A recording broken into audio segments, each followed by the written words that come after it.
Recording in progress.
Hello.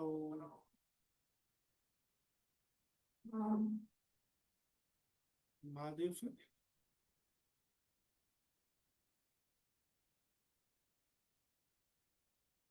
Hello.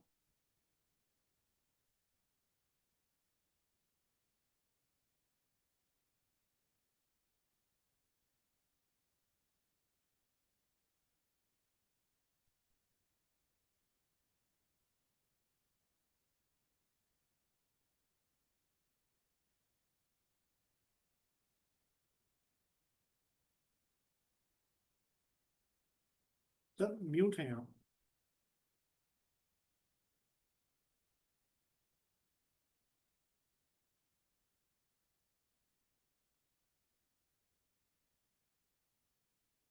चलिए शुरू करते हैं।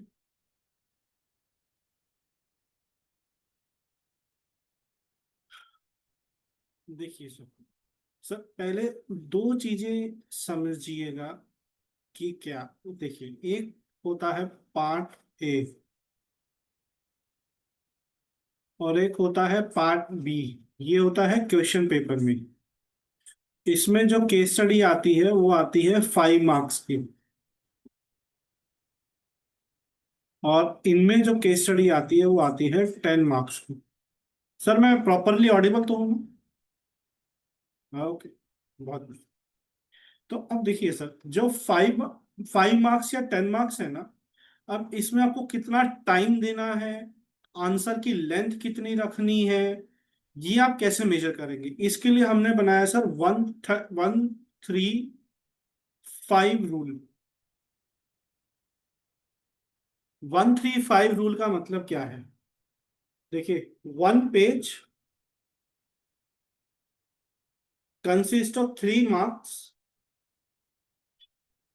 and it should be take 5 minutes to write it down. 1 3 5 rule. एक page 3 marks का होता है और 5 मिनट उसको लिखने में लगने चाहिए। सो इन दिस सिनेरियो, अगर 5 मार्क्स का आंसर मुझे लिखना है तो इसके लिए मुझे अप्रोक्सीमेट 1.5 टू 2 पेजेस लिखने हैं।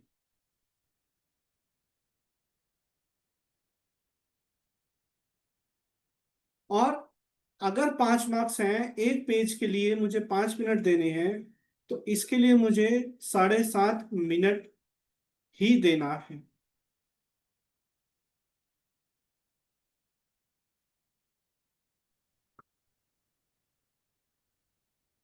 ओके सर, आई थिंक अभी मेरा आवाज भी आ पा रहा होगा आपके पास में। तो 135 वाला केस स्टडी का रूल है। जी जी जी जी, मैं देख पा रहा था सर, आई थिंक आप दूसरे डिवाइस से ज्वाइन कर रहे थे। हाँ, जी मैं फोन से ज्वाइन कर रहा था, मतलब मेरा लैपटॉप में कुछ तो चल रहा था। जी जी जी जी जी, कोई इशू सो नहीं। आप बोल रहे हैं part A and part B होता है? पेपर में पार्ट ए, पार्ट बी और पार्ट सी भी होता है, बट पार्ट ए और पार्ट बी जो होता है केस स्टडी से रिलेटेड होते हैं क्वेश्चंस। ओके। और पार्ट सी जो होता है वो टोटली ड्राफ्टिंग पार्ट होता है, वो हम अलग से देखेंगे। ओके। इसमें पार्ट ए में जो अभी तक जो फॉर्मेट रहा है क्वेश्चन पेपर में, पार्ट ए में आते हैं 5 मार्क्स के क्वेश्चन, और पार्ट बी में आते हैं 10 मार्क्स के क्वेश्चन, केस स्टडीज होती हैं दोनों। ओके। अब इसमें कितना टाइम आपको डेडिकेट करना है, कितना लेंथ रखना है आंसर का, इसके लिए हमने बनाया है 135 रूल। 135 रूल कहता है 1 page consist of 3 marks and it should take 5 minutes to write down 1 page. Okay. तो अगर 5 मार्क्स का आंसर मुझे लिखना है, तो इसके लिए मुझे 1.5 से 2 पेज लिखने हैं, इससे ज्यादा नहीं। और इस आंसर को अटेम्प्ट करने के लिए मुझे 7.5 मिनट का टाइम रखना होगा। ओके। वैसे ही 10 मार्क्स का अगर पेज आंसर मुझे लिखना है, एक पेज अगर 3 मार्क्स का है, तो मुझे 3 मार्क्स इंटू 3 यानी कि 10 मार्क्स के लिए एटलीस्ट 2.5 से 3 पेज मुझे कंप्लीट लिखने पड़ेंगे। और इसके लिए मुझे मैक्सिमम 15 मिनट्स डेडिकेट करना है, जिसमें मुझे क्वेश्चन पढ़ना भी है, डिकोड भी करना है और आंसर भी लिखना है। ये हमारा कैलकुलेशन है सर। ओके। और हमेशा आपको टाइम बाउंड होकर ही चलना है। अब हम क्वेश्चन कैसे अटेम्प्ट करेंगे, देखिए सर, ये जो शीट पेज आप स्क्रीन पर देख रहे हैं, ये एग्जैक्टली जो हमारी आंसर शीट होता है उसका हम्म। फॉर्मेट है। इतने ही साइज की शीट होती है। तो अब आप कैसे लिखेंगे सर, देखिए, मान लीजिए आप सेकंड क्वेश्चन अटेम्प्ट कर रहे हैं, या बी बी पार्ट का कोई क्वेश्चन अटेम्प्ट कर रहे हैं, तो आप ऊपर जब स्टार्टिंग करेंगे तो आप लिखेंगे पार्ट, जो भी है ए या बी। अगर आप ओके। जिस आंसर क्वेश्चन नंबर का आंसर लिख रहे हैं वो लिखेंगे आप ऐसे, आंसर 3। ठीक है सर। ओके, तो 3 इज क्वेश्चन का नंबर। ओके। जी, इसी तरह से आपको ऊपर लिखना है, और हर आंसर जब भी आप शुरू करेंगे एक नई पेज से शुरू करेंगे। मान लीजिए पिछला आंसर लिखते हुए आपने आधा पेज लिखा और आधा पेज रह गया, उसको वहीं छोड़ दीजिए। हमेशा नए आंसर की शुरुआत एक ब्लैंक न्यू पेज से करनी है। ओके। अब देखिए, जब आप केस स्टडी पढ़ेंगे ना सर, हम एक एग्जांपल भी करेंगे। जैसे आप एक केस स्टडी पढ़ेंगे, तो उसमें कुछ ना कुछ इंफॉर्मेशन दी होगी कि ऐसा ऐसा सिचुएशन है, ऐसा ऐसा हो चुका है, या ऐसा ऐसा प्रॉब्लम अराइज हो चुका है। ठीक है सर। करेक्ट, उसको करेक्ट। हम बोलते हैं फैक्ट्स। अगर उसमें कोई प्रॉब्लम बताई गई है, उसको हम बोलते हैं इशू। हम्म। ठीक है सर। अब आपको यहां पर क्वेश्चन में दिए गए फैक्ट्स ही लिखने हैं, जिसमें कोई डेट या टाइमलाइन आ सकती है ना, या जो भी एक्टिविटीज हो चुकी हैं वो, है ना। अब इशू में क्या लिखना है कि कौन सी प्रॉब्लम का सॉल्यूशन उस केस स्टडी में एज अ क्वेश्चन आपसे पूछा गया है। हम्म। ठीक है सर। वो क्लियर, क्लियर। 2 से 3 पॉइंट आपको लिखने हैं। अब इसमें आपको हार्डली हाफ पेज भरना है, हाफ से थोड़ा सा ज्यादा भर सकते हैं। अब देखिए, जब वो केस स्टडी आप देखेंगे ना, तो आपको एक चीज क्लिक करनी चाहिए। जनरली क्वेश्चन के लास्ट में ये चीज जरूर पूछा जाएगा, mention relevant section, rule, timeline, fees, forms, ये पूछी जाती है, मैक्सिमम टाइम पूछी जाती है। नहीं भी स्पेशली अगर पूछा गया है तो आपको यहां पर अब एक अगला कॉलम बनाना है फर्स्ट पेज पर, रेलेवेंट, पहला सेक्शन,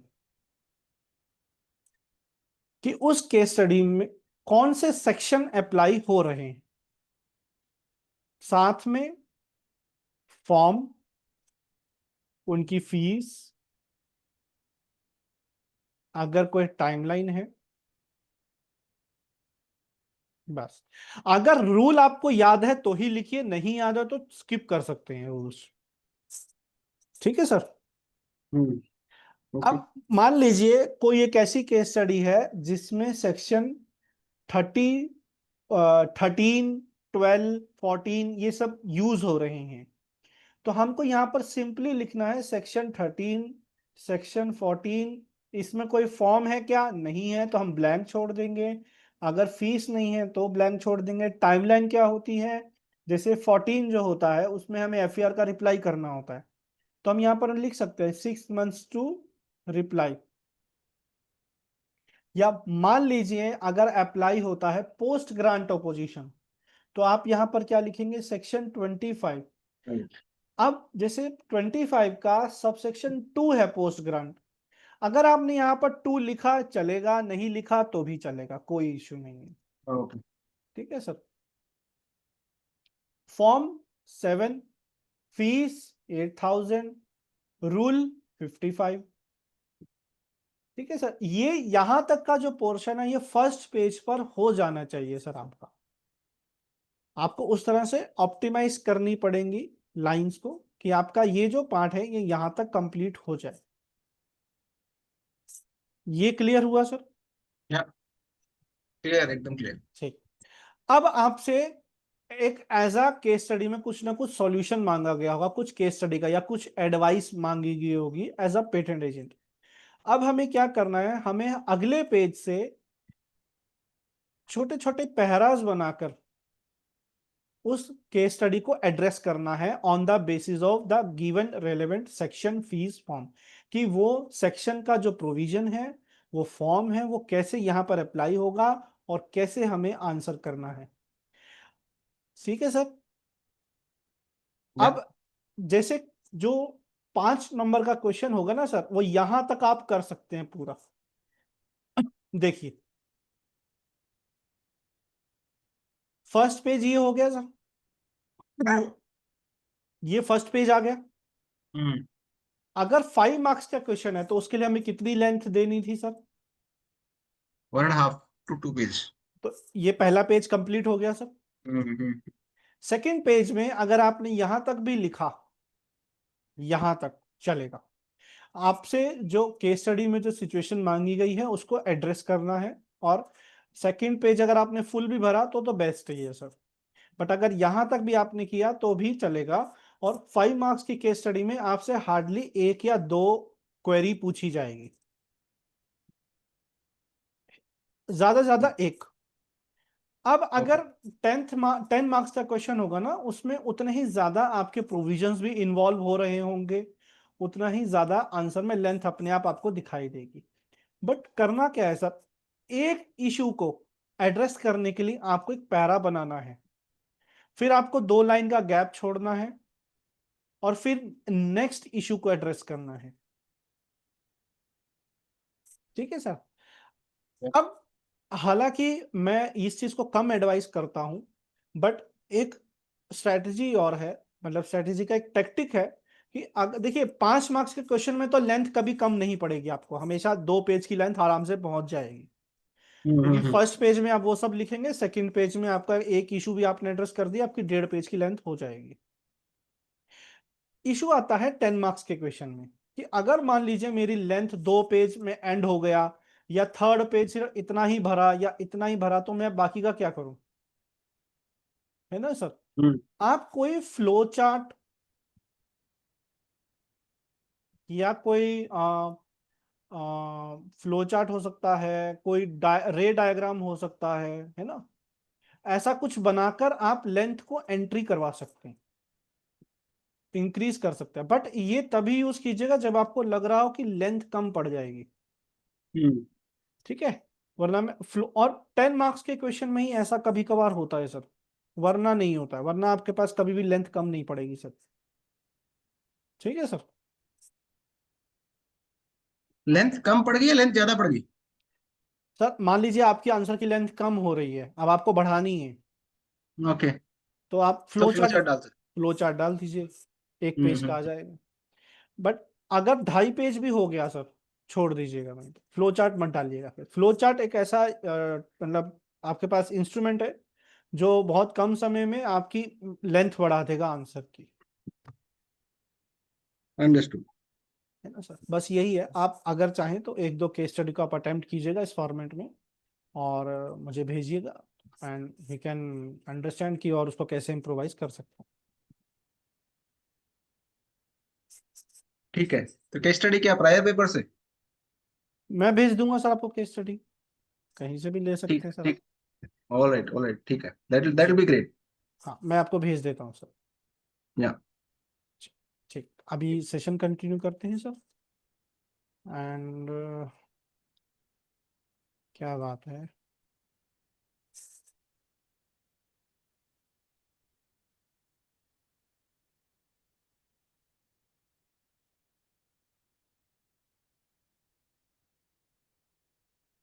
ओके, क्या बात है, कुछ ज्यादा ही लोग बीमार हैं।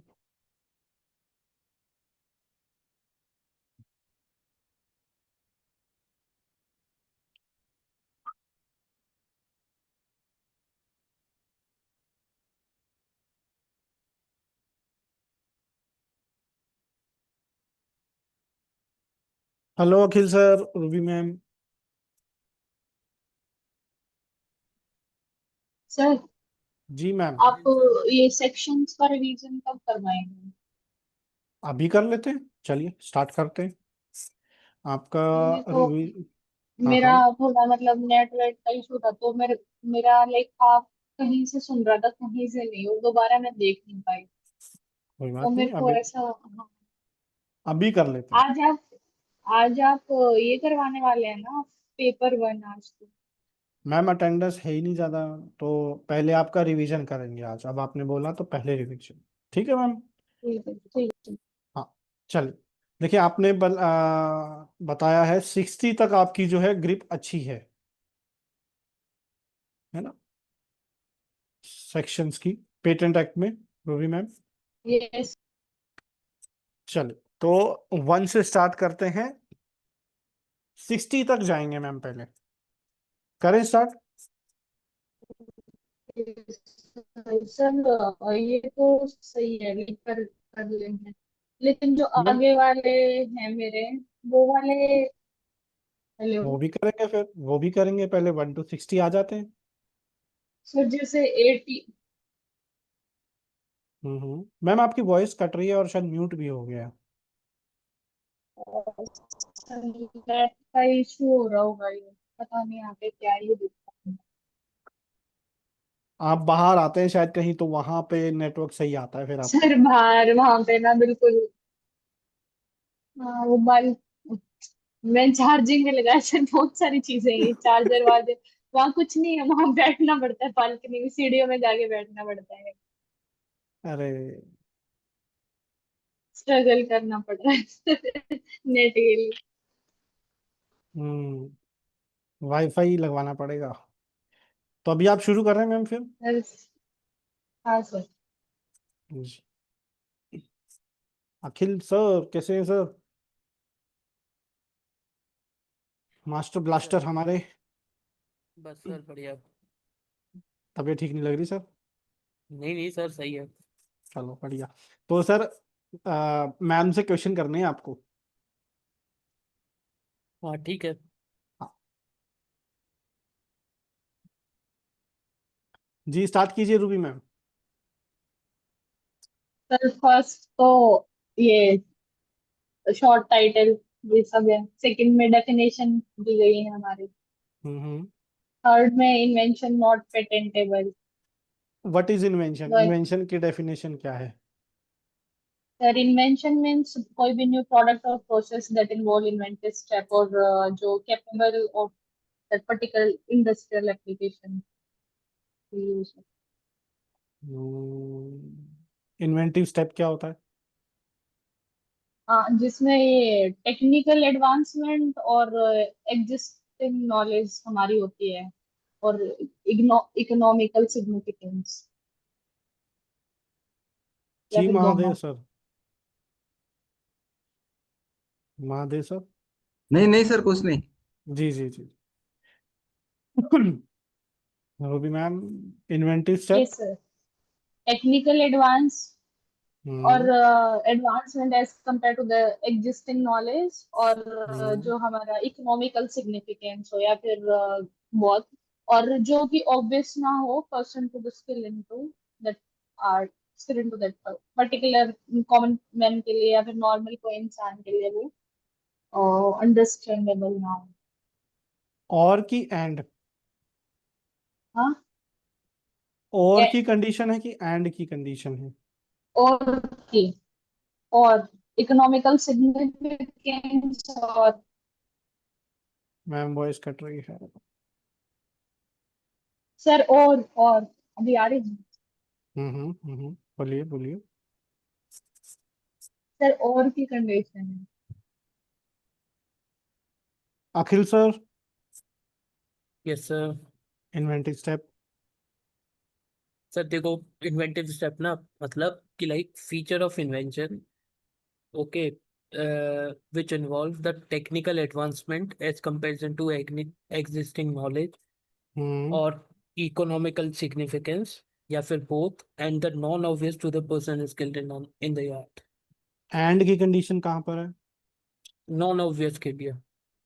हाँ। Ruby ma'am. Hello. Yes sir. Sir आ रही है। हाँ जी। सर मैं मैम थोड़ा सा नेटवर्क का इशू ज्यादा ही है। सर क्या आप लाइक मेरे को थोड़ा नेटवर्क का ज्यादा इशू आ रहा है यहाँ पे। एक काम करते जो हैं। सर। एक काम करते हैं। अभी आधे घंटे का रिवीजन हम पहले अखिल सर और महादेव सर का लेते हैं, तब तक आपका फोन चार्ज हो जाएगा और फिर आप बालकनी में आके रिवीजन कीजिएगा, चलेगा मैम? चलिए ठीक। ओके। हाँ, तब तक आपका फोन भी चार्ज हो जाएगा। चलिए महादेव सर, करें सर स्टार्ट, अगर आप अलाउ करें। है या सर, डन। जी, 1 से स्टार्ट कीजिएगा सर। सर वन है short title extent and commencement. Hmm. Second is definitions. Okay sir, person interested की डेफिनेशन बता पाएंगे? Person interested is the person who is involved in marketing, selling, or research in that area.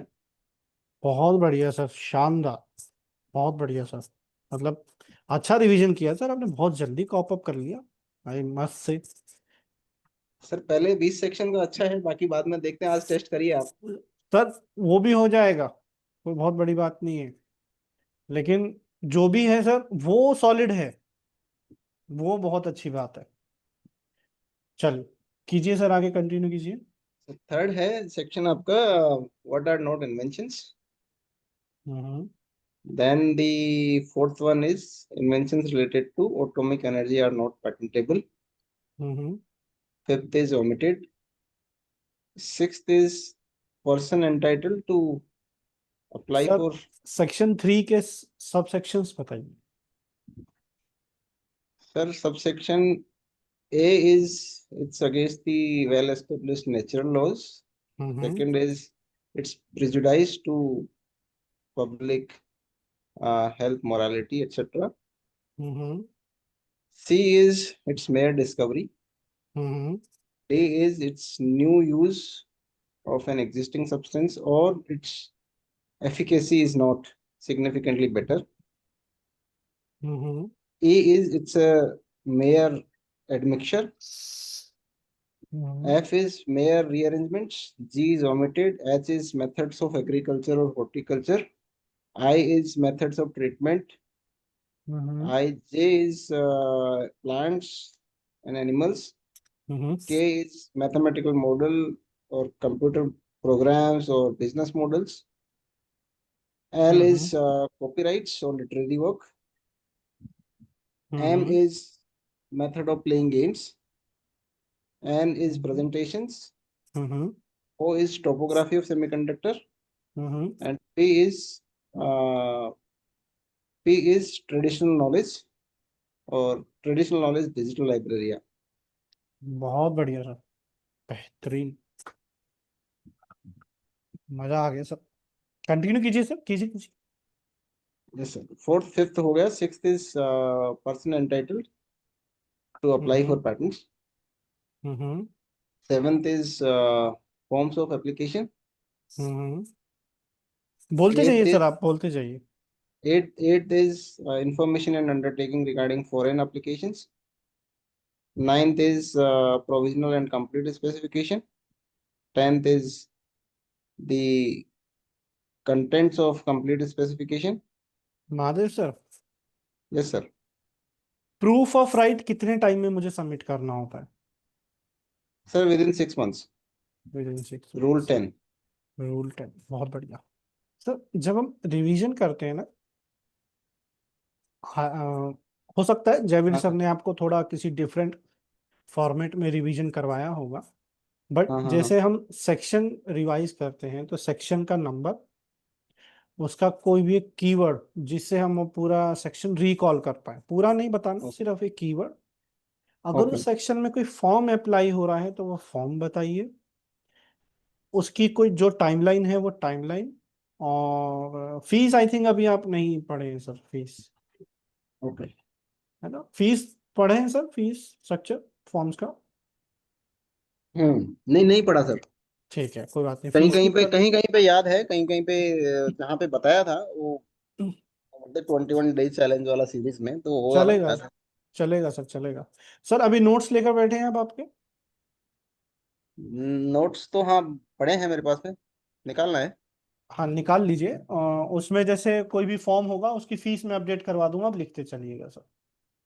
एक second sir.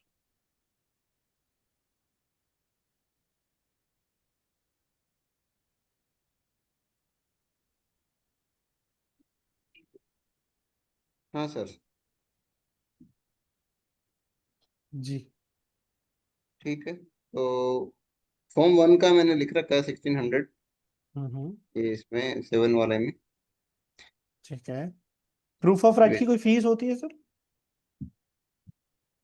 Proof of right की नहीं sir. पढ़, आगे बढ़ते हैं सर। फिर आपका हो गया सेक्शन 8 अंडरटेकिंग फॉरेन एप्लीकेशंस का. हम्म 9th इज फॉर्म 8 में फॉर्म 8 में रूल नंबर नहीं, फॉर्म है फॉर्म नंबर 3. 3, कोई टाइमलाइन है sir? Sir rule rule number है उसमें रूल नंबर 12. हम्म उसमें सर टाइमलाइन ये है कि आपको इंडिया में जो फाइलिंग करा है उसके विदिन 6 मंथ्स आपको कंट्रोलर को इन्फॉर्म करना पड़ेगा. There are two more timelines. One is, अगर कंट्रोलर आपसे फॉर्म 3 मांगता है तो then you need to give और share it within 2 months. FER में रिक्वेस्टेड है then 3 months, and this hmm can be extended by 3 months by filing form number 4. बहुत बढ़िया सर। And So Akhil sir, any question? नहीं sir, ठीक है sir, fees तो ठीक है, छोड़ो जान दो। नहीं नहीं, पूछ लीजिए। नहीं फीस नहीं सर, बताइए सर, मैंने लिखा नहीं है कहीं पे. हाँ सर लिख लीजिए आप, फॉर्म 4 का fees 2000 rupees per month. Sir सही है ना? बिल्कुल सर। फॉर्म फॉर्म 4 का फीस है 2000. हाँ सर, जी। इसमें इस और ये पर्टिकुलर फॉर्म सेक्शन में। फॉर्म 3 का भी है क्या सर इसमें? नहीं नहीं सर, फॉर्म फॉर्म 3 का नहीं होता है। मुझे फॉर्म 3 फॉर्म का नहीं 3 का होता. नो नो फीस होती है, कोई कोई फीस नहीं होती। Okay okay sir, then next is the provisional and complete specification. इसमें कोई फॉर्म वगैरह तो नहीं है? हम्म आई थिंक प्रोविजनल का फॉर्म इसमें फॉर्म 2 था। फॉर्म 2 हम्म का फी होता है क्या कोई सर? नहीं सर, नहीं सर। 0 फी। ओके, देन आपका section number 10 is content of complete specification. Hmm 11th is claims का priority. 11A is publication of the application. इसमें आई थिंक आप पूछेंगे तो मैं बताऊंगा, फॉर्म मेरे को याद होगा वो, अदरवाइज मैं सेक्शन का नाम अभी टाइटल बोलते चलता हूँ, right? Hmm 11B is request for examination. Sir 12 is rule. Examination. Sir rule. Sir 11A इसमें में फॉर्म है कोई? 11A में sir form 9 request for publication, early publication जो होता है। हम्म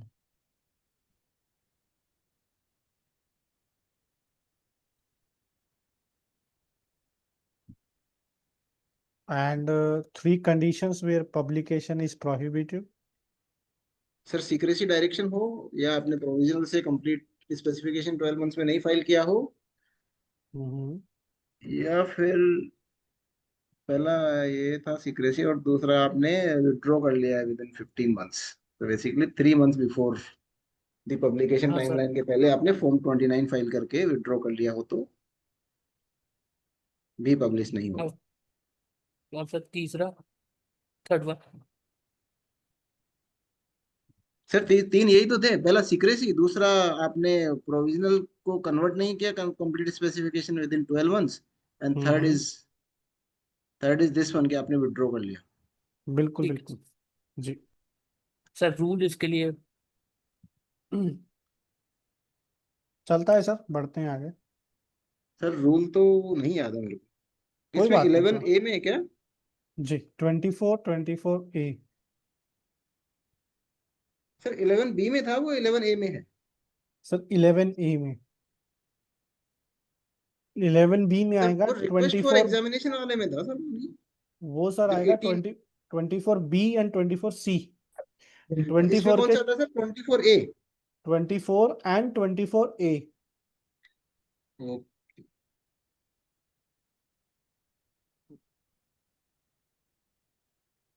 ठीक है सर। सर 12th इज आपका एग्जामिनेशन वाला। Sir 11B।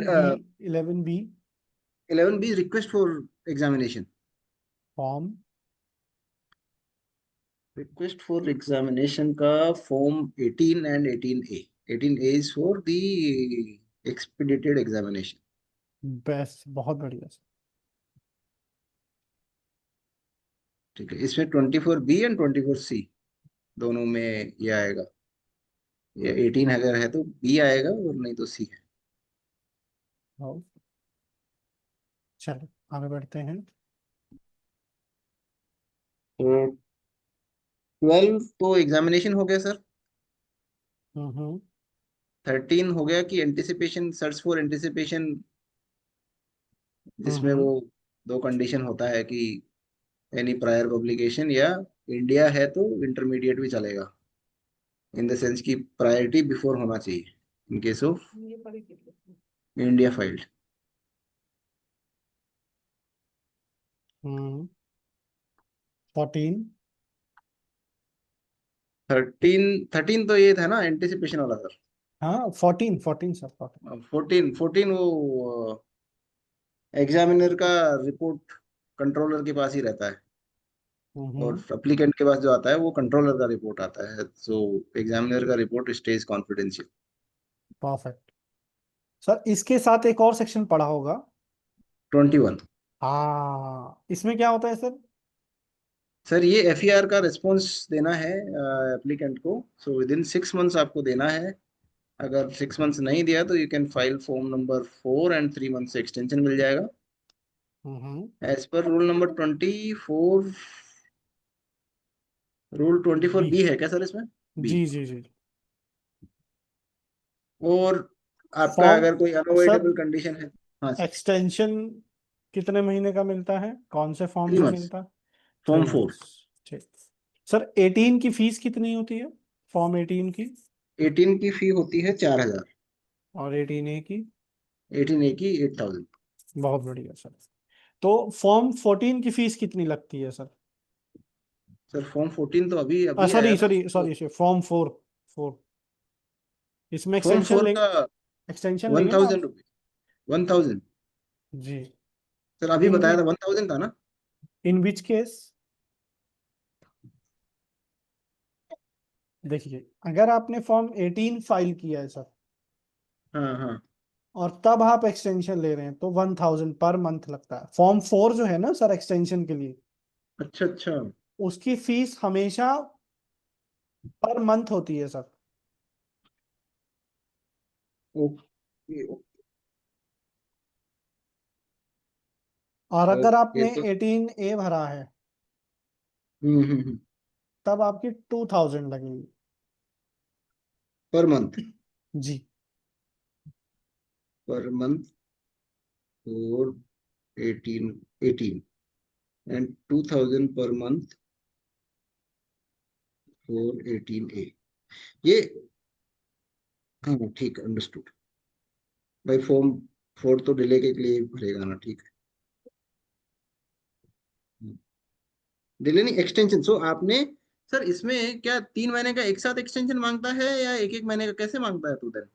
सर वो जो लिमिट है, वो जो 3 महीने है ना, वो लिमिट होती है कि आपको इससे ज्यादा नहीं मिलेगा। अब हम्म। आपको कितने महीने का चाहिए वो आप पे डिपेंड करता है। मान लीजिए अगर मुझे 1 ही महीने का एक्सटेंशन चाहिए तो मैं 1 महीने का ले सकता हूँ। अगर मुझे हाँ 2 महीने चाहिए तो मैं 2 महीने ले सकता हूँ, बट मैक्सिमम मेरे पास एक्सटेंशन 3 महीने का है।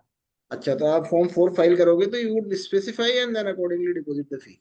यस, कि हमें कितने महीने का एक्सटेंशन चाहिए। ओके तो ओके। उसमें फीस जो लगती है पर मंथ की होती है ये हमेशा।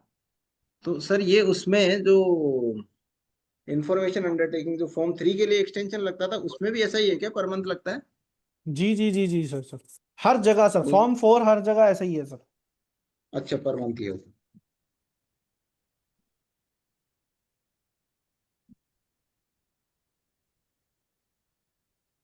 एक सेकंड सर, मैं नोट डाउन कर लेता हूँ इसको। सर यहाँ पे कितना 2,000 लगा था क्या जी सर। सेक्शन 8 में? जी सर। सेक्शन 8 में 2,000, और इस वाले में 21 में अगर आपने 18 फाइल किया था तो 1,000 पर मंथ लगेगा, अदरवाइज 18A फाइल किया था तो आपको लगेगा 2,000 पर मंथ। ओके, पर understood month. Sir.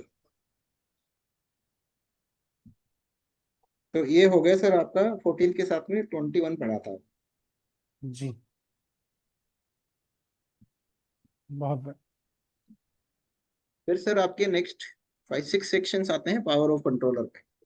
Hmm so first is power of controller की कंट्रोलर जो है वो आपका एप्लीकेशन रिफ्यूज कर सकता है या अमेंडमेंट के लिए बोल सकता है।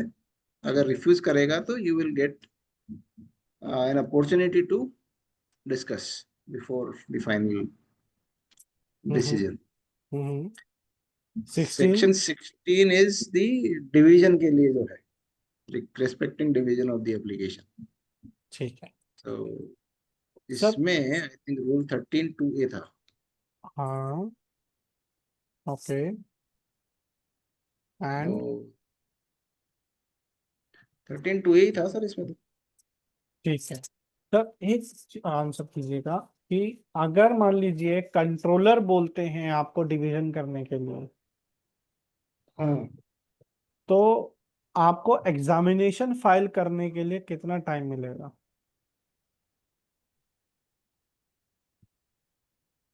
सर इसमें आपने थोड़ा सा। अगर ऑलरेडी भर रखा है, अगर ऑलरेडी हाँ फॉर्म 18 भर रखा है। सर, क्या बात है, मतलब एकदम करेक्ट पॉइंट पकड़ा है सर आपने। कि अगर आपने पहले से एग्जामिनेशन फाइल कर रखा है पेरेंट एप्लीकेशन का, हाँ सर, तो आफ्टर डिवीजन कब फाइल करेंगे सर एग्जामिनेशन? उसके साथ ही फाइल करना पड़ेगा आपको। तुरंत करना पड़ेगा। बहुत बढ़िया सर, शानदार एकदम बेहतरीन सर। और सर उसमें पब्लिकेशन होता है किसका? After divisional? हाँ हाँ, पब्लिकेशन होगा सर। बहुत बढ़िया सर, क्या बात है। अखिल सर एनी टाइमिंग नहीं क्वेश्चंस? पता सर, उसका टाइम कितना लगेगा सर, वो 18 महीने लेगा या इमीडिएटली हो जाएगा? विद इन अ मंथ हो जाता है सर। अच्छा, विद इन अ मंथ हो जाता है। सर ये मुझे एक बार मुझे भी बता दो, ये क्या मतलब कैसा डिविजनल का। सर? सर अगर पेरेंट एप्लीकेशन का मतलब एग्जामिनेशन फाइल किया है तो जो जो ये डिविजनल एप्लीकेशन है इसका भी एग्जामिनेशन रिक्वेस्ट करना पड़ेगा ना? दोबारा से फाइल होता है सर आफ्टर डिवीजन, और अच्छा। तुरंत ही करना पड़ता है, आपको टाइम नहीं मिलता है। जो 6 महीने का टाइमलाइन था ना, फिर हम्म। वो नहीं मिलता, आपको तुरंत फाइल करना होता है। अच्छा। हाँ, और ओके जब ओके। आप एप्लीकेशन डिवीजन होती है तो दोनों हम्म एप्लीकेशंस का दोबारा से होता है। हम्म। वो पब्लिश होगा और फिर एग्जामिनेशन होगा, with in a month publish हो जाएगा, फिर एग्जामिनेशन के लिए जाएगा। अच्छा मतलब ऐसा हुआ कि जैसे सपोज करो एक नॉर्मल एप्लीकेशन फाइल हुआ और उसका हम्म रिक्वेस्ट फॉर एग्जामिनेशन भी फाइल कर दिया, तो ड्यूरिंग हम्म एग्जामिनेशन पता चलता है कि ये डिविजनल एप्लीकेशन है, तो मतलब कंट्रोलर उनको डायरेक्ट करेंगे, तो फिर वो दोनों पार्ट के लिए उसको अगेन मतलब रिक्वेस्ट फॉर एग्जामिनेशन डालनी पड़ेगी, और ये हम्म जो इनका पब्लिकेशन 1 मंथ में हो जाएगा, ऐसा ऐसा है सर हम्म इसमें? ठीक है। और फिर बिल्कुल। वो 1 महीने के अंदर में मतलब वो जो टाइम है बाकी का वो नहीं मिलेगा इसमें, राइट? वो नहीं। जो 6 मंथ हाँ, वगैरह। बिल्कुल बिल्कुल। 6 मंथ ठीक है सब सर, तभी ये मिलते एक हैं। एक महीने का टाइम मैक्सिमम टाइम है कि ये अपर लिमिट है पब्लिकेशन के लिए? मैक्सिमम लिमिट है sir. Okay, with with in in a with in month limit. कभी भी हो जाएगा। Okay okay. और जैसे ही पब्लिकेशन अंडरस्टूड होगा, आपकी एप्लीकेशन जो है एग्जामिनेशन के लिए चली जाएगी।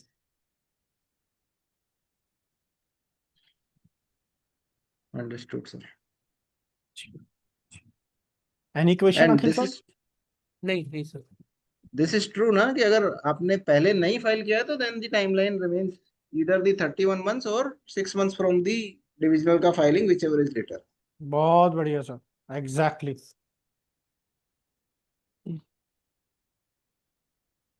Section 17 sir. सर ये पोस्ट डेटिंग। पोस्ट ये डेटिंग कब पावर, तक कर सकते हैं?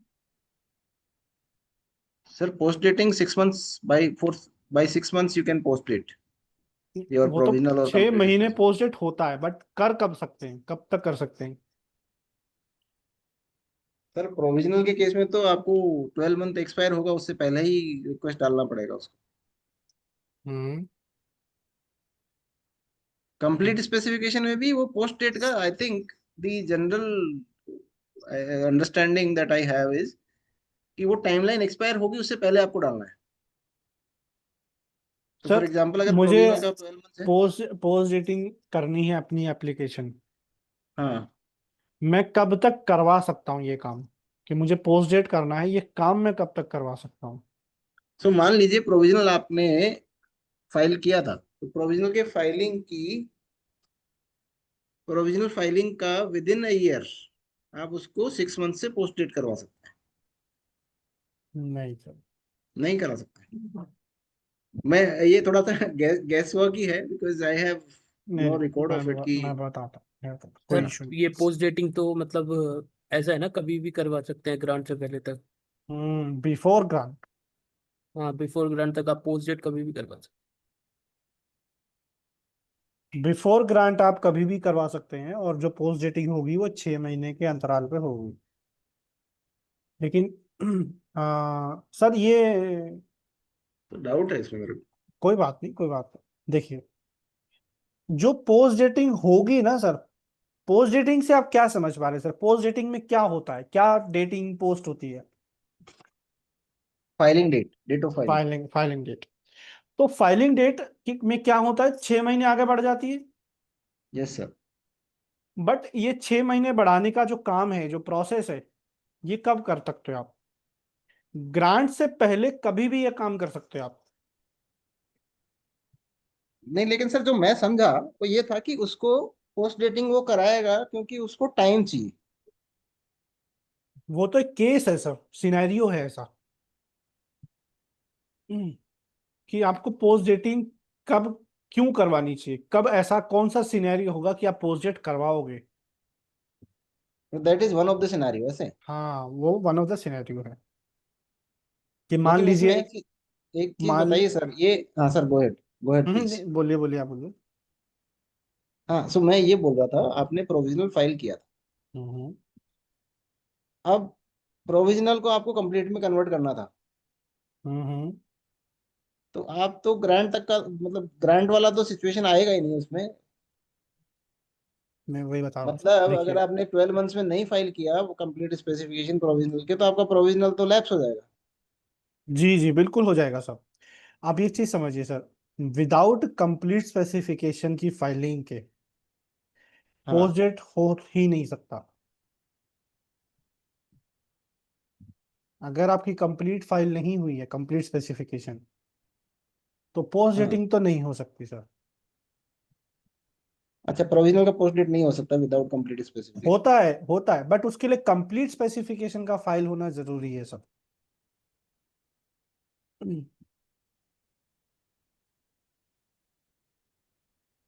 कंफ्यूज हो रहे हैं सर, आई थिंक। हाँ, देखिए, नहीं नहीं नहीं, वो ठीक है। आप थोड़ा सा और एग्जांपल से समझाएंगे तो probably it will be more clear. मैं समझाता हूँ सर।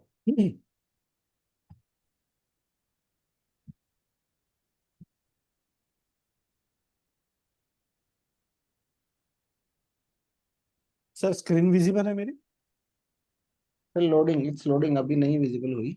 हाँ, now it's visible sir. Okay, देखिए सर, मान लीजिए एक एक 25 को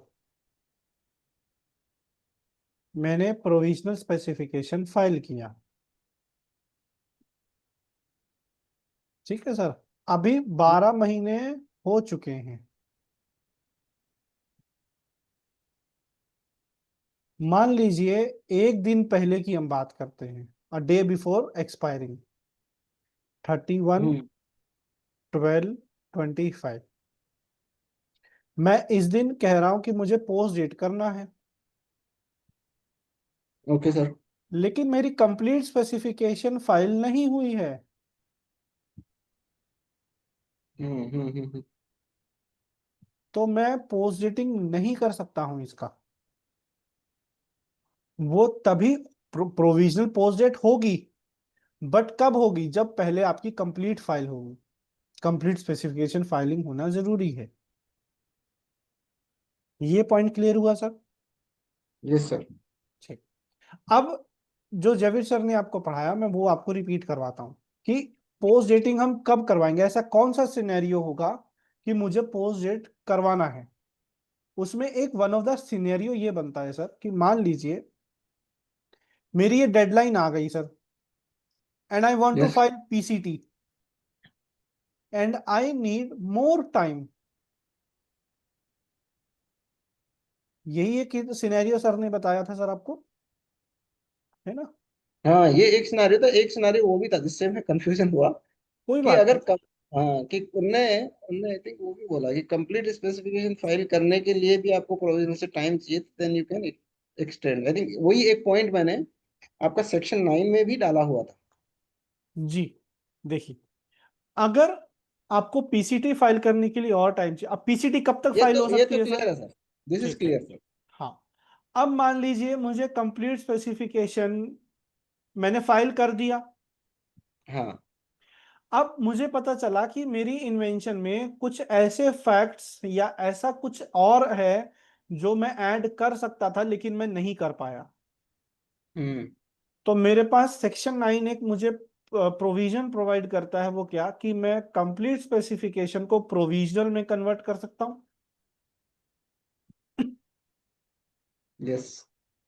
तो मैं क्या करूंगा, पहले इसको कराऊंगा पोस्ट डेट, ताकि मेरी 6 महीने की टाइमलाइन आगे हो जाएगी। अब इस कंप्लीट स्पेसिफिकेशन को मैं करवाऊंगा प्रोविजनल में कन्वर्ट, और उसके बाद मैं दोबारा कंप्लीट स्पेसिफिकेशन फाइल कर सकता हूं। क्या तिगड़म तिगड़म बैठाया एकदम है। बिल्कुल अच्छा, ये ऐसा है, ओके ओके। ऐसा है। जब तक कंप्लीट स्पेसिफिकेशन फाइल नहीं होगी तब तक प्रोविजनल को पोस्ट डेट नहीं कर सकते। हम्म। ठीक है sir, important point. I think मेरा अंडरस्टैंडिंग थोड़ा सा अलग डायरेक्शन में था, बट आई थिंक ये कोई अभी बात नहीं, क्लियर है सर। कोई नाउ बात इट इज नहीं। Clear sir. जी।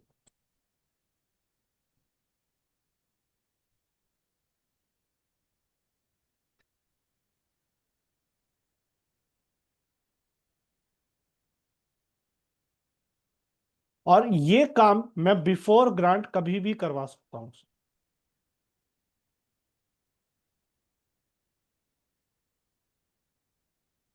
ठीक है यस। सर। ओके हम्म। सर। अच्छा, पोस्ट डेटिंग की रिक्वेस्ट के लिए कौन सा फॉर्म लगेगा सर? फॉर्म 30। यस, फॉर्म क्या सर, 30। मेरा मेरा बता मतलब ये कंक्लूजन था इसमें कि आप प्रोविजनल को पोस्ट डेट तभी करवा सकते हो जब आप वो फाइल करोगे, क्या बोलते हैं, कंप्लीट स्पेसिफिकेशन, राइट सर? जी। सर इसमें कौन सा फॉर्म 13 बोला आपने? मेरे को पास तो फॉर्म 4 नोटेड है। नहीं नहीं, फॉर्म 30, 30, 30, 10, 20, 30। सेक्शन 17 में। जी, पोस्ट डेटिंग के लिए सर। फॉर्म ओके 30 जो है ना सर, एक्चुअली में मिसलेनियस फॉर्म है। Okay okay. जहां कोई फॉर्म नहीं लगेगा वहां 30 लगेगा। और इसकी फीस लगती है 800 रुपीज।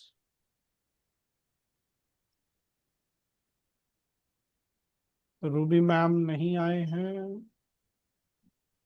अच्छा। इसका टाइम वही है सर, 6 मंथ से ही पोस्टेड कर सकते हैं ना? हाँ जी सर, हाँ जी, हाँ जी। जी अच्छा। साक्षी मैम। जी सर, मुझे लगा आपने मेरा नाम लिया था इसलिए मैंने बोला। नहीं नहीं नहीं, रूबी मैम आए थे, वो रिवीजन कर रहे थे लेकिन नेटवर्क का इशू आ रहा था। तो एक काम और करना है अभी हमको। Sarika ma'am,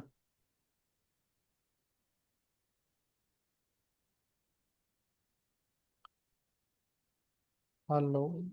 Sarika ma'am, ma'am Sakshi ma'am के साथ मैं आपका अगर रूम बना दूं तो साक्षी मैम का 1 to 79 एक बार आप रिवीजन ले लीजिए। साक्षी मैम, फाइन। जी सर। सर मैं यही वाला सेशन अटेंड कर लूँ आज। मैम यहाँ पर भी रिवीजन ही चल रहा है सर का, तो मैं चाह रहा हूँ कि आपका भी रिवीजन हो जाए। अच्छा हाँ, एक्चुअली मैम आज अटेंडेंस कम है तो सबका रिवीजन ही हो रहा है।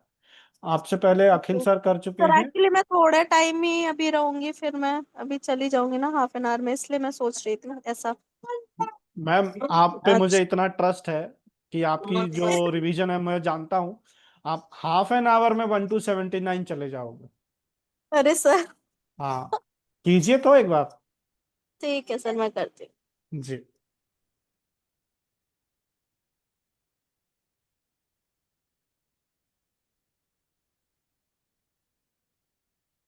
मैम, देखिएगा स्क्रीन पर रिक्वेस्ट आएगी आपकी।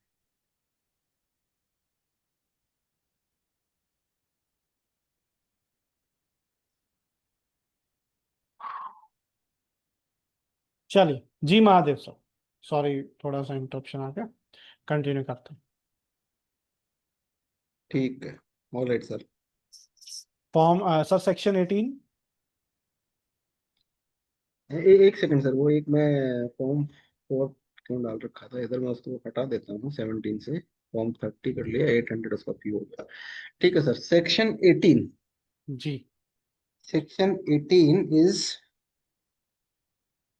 Anticipation, hmm. Power of controller in case of anticipation. So ये जो है सेक्शन 18 जो है ना sir, that is only applicable for आपका एप्लीकेशन भी पेंडिंग है and you have a pending prior art.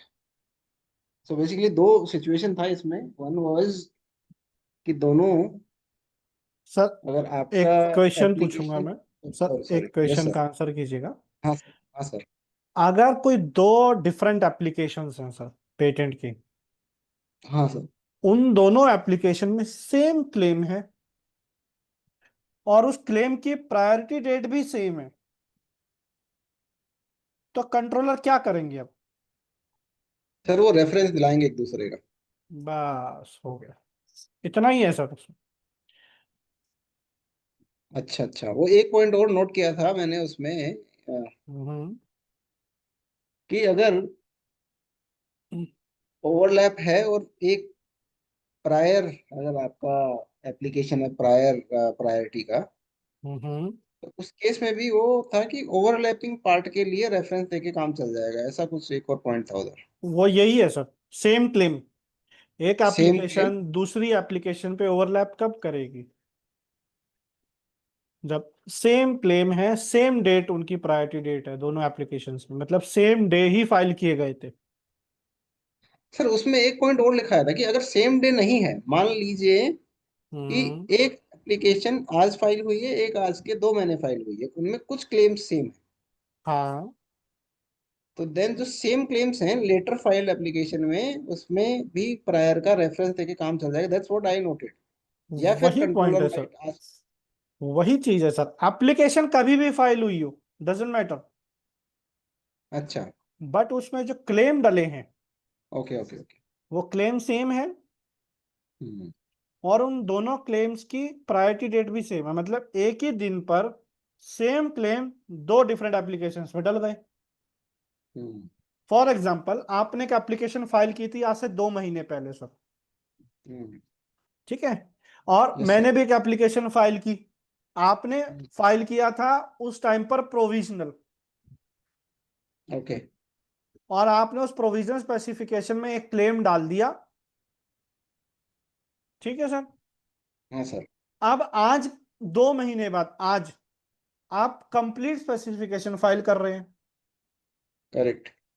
और उस कंप्लीट स्पेसिफिकेशन में आपने एक एक्स्ट्रा क्लेम और डाल दिया, हम्म और मैंने भी आज एक एप्लीकेशन फाइल की और मैंने भी वही सेम क्लेम फाइल किया है, और मैं आपके बारे में नहीं जानता हूं।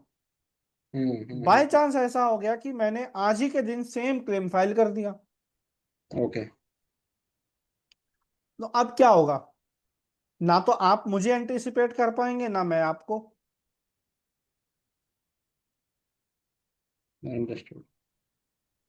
इस केस में रेफरेंस डलेगा। जी अखिल सर। नहीं नहीं सर, क्लियर है।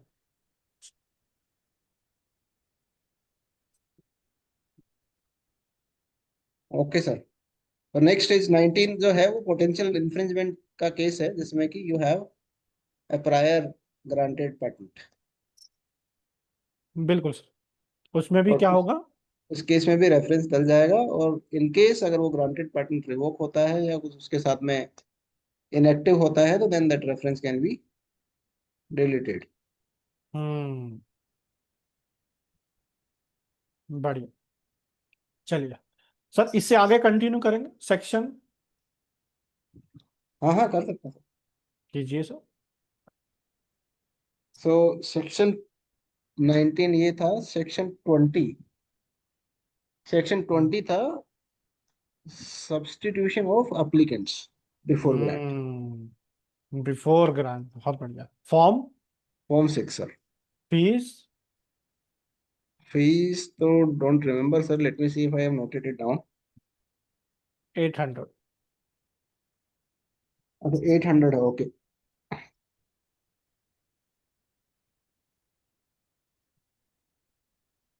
ठीक है सर। सो सर, नेक्स्ट 21 हमने कवर कर लिया था, and then 22 hmm to 24 are omitted, hmm and then 25 आता है अपोजिशन का। हम्म सो अपोजिशन में you have pre grant and post grant opposition.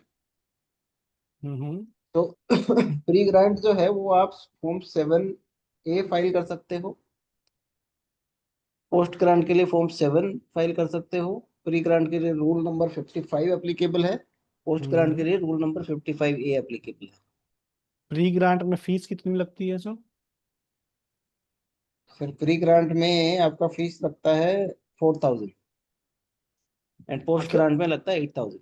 Akhil sir, yes sir. Question कीजिए 25 का। सर 25 के ग्राउंड से बता दो आप तो।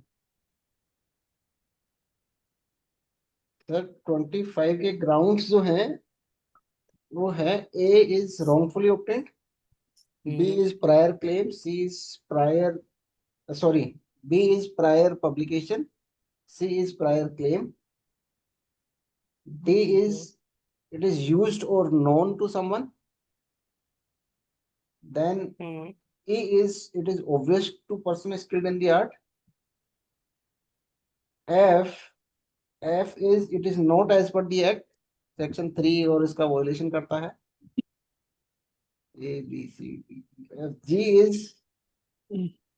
G is it is missing clarity,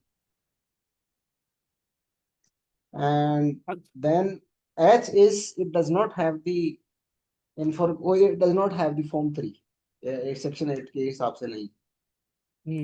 हाँ 8 I से याद कर is लो. हाँ H is 8 हाँ.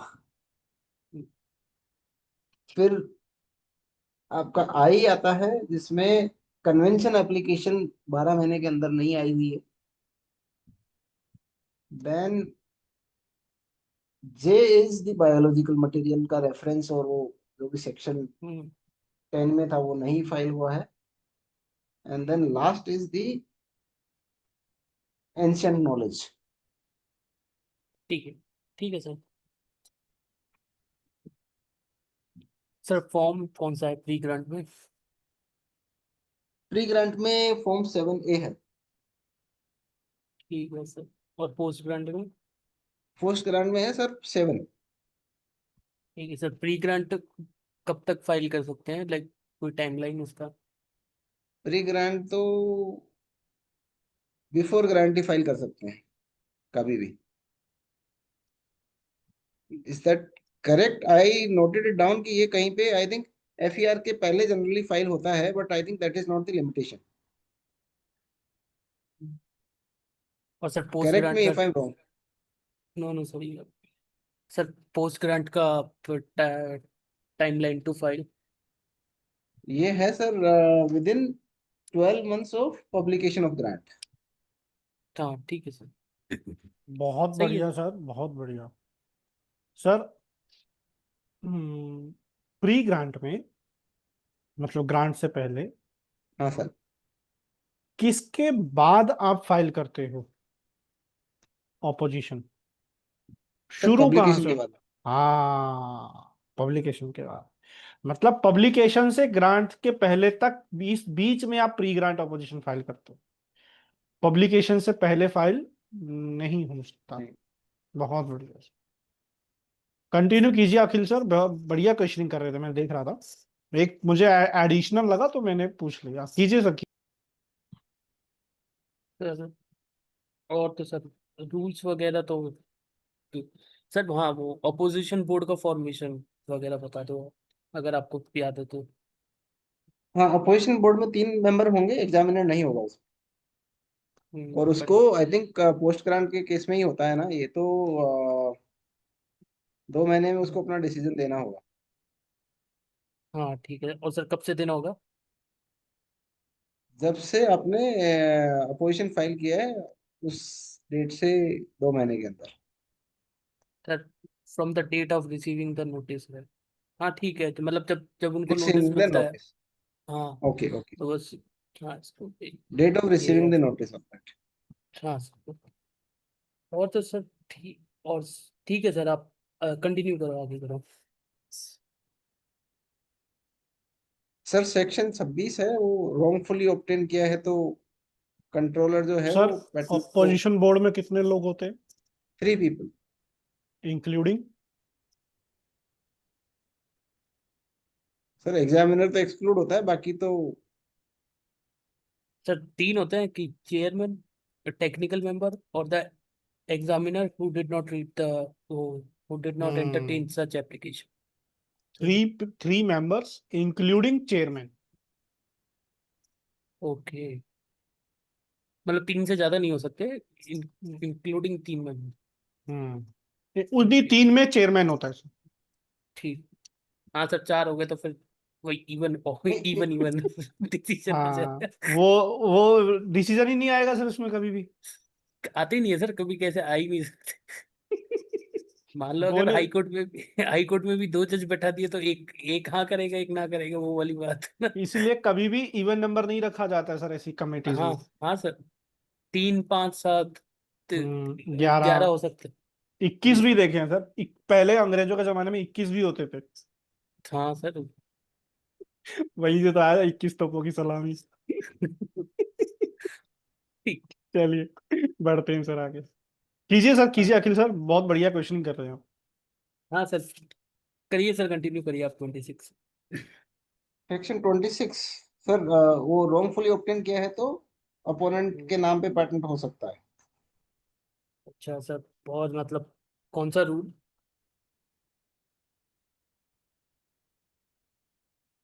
सर रूल नंबर तो 63 है सर, 63A। ठीक है सर। और सर मतलब कब कब उसको रिक्वेस्ट फाइल करना पड़ेगा इसके लिए, और फॉर्म कौन सा लगेगा? सर फॉर्म लगेगा इसका, सो बेसिकली कंट्रोलर का जो